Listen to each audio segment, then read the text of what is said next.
wasn't a big deal. Steve is a pretty, severe, or a classic example of somebody his age who has severe hemophilia.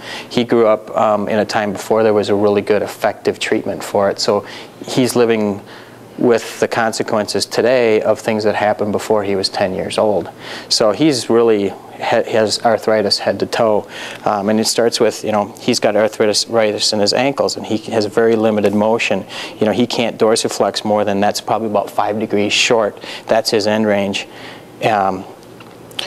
which has a lot of consequences for how he's able to walk. Steve's had both his knees replaced 15 years ago. How long ago? Yeah. About so long ago. So he's had both his knees replaced. They don't fully extend, and he's got limited flexion. How much can you flex that one? It's about roughly 70 to 80 degrees on this side, just by looks of it. But that's an old contracture. He's also had both his hips replaced. Now, he had them originally replaced in what year? 91 and 93. 91, 93, around there. Then a couple years ago, they became infected and had to be excised. So he spent about a year with no hip joints. So he was sent home in a wheelchair with, they had just blocks in place. So he really wasn't able to walk. He did a little bit of standing, right? Yeah. Yeah. And after a year, they were able to go in and put the hips back in, but they really weren't confident that he was going to be able to walk again. And through traditional therapy, hospital-based therapy, he was really able to get to the point where he could do some standing and walk around the house a little bit. Yeah. Fair to say? Yeah, crutches in a wheelchair, basically. Yeah, so when he came in the door, you came in about March of '07, he came to us, and when Steve walked through the door, we immediately went over to help him because we thought he was going to fall. Because his walking and his balance was that bad. And we actually have some video of his first pool session, which we'll show you. And he went from basically the first day of being able to walk and tolerate about a 1 mile per hour pace with no resistance through the jets, to today being able to run and do sprints in the pool. Depending on how he feels that day and the condition of his joints that day, various speeds. The big thing for Steve has been, the way I see it is, again, he's able to work really hard. He's able to get his heart rate up into a training zone. He's able to condition his whole body, not just the hips, not just the knees. He's working his heart and lungs. He's getting a good cardio workout. He's working his arms.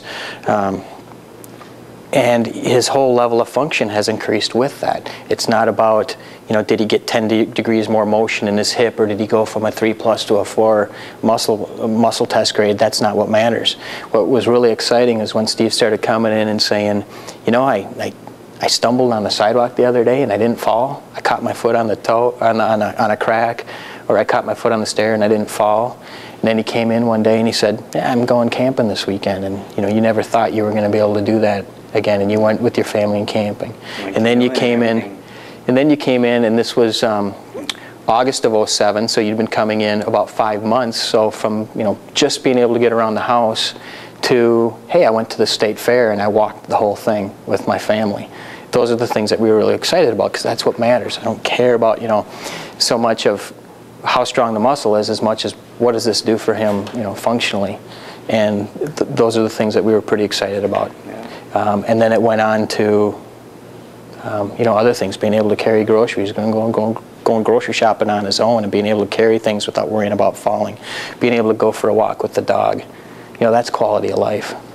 Going back to work and then eventually school. And yep. Yeah, that's quality of life. What I was doing before. Yeah. So it's been fun to see him progress.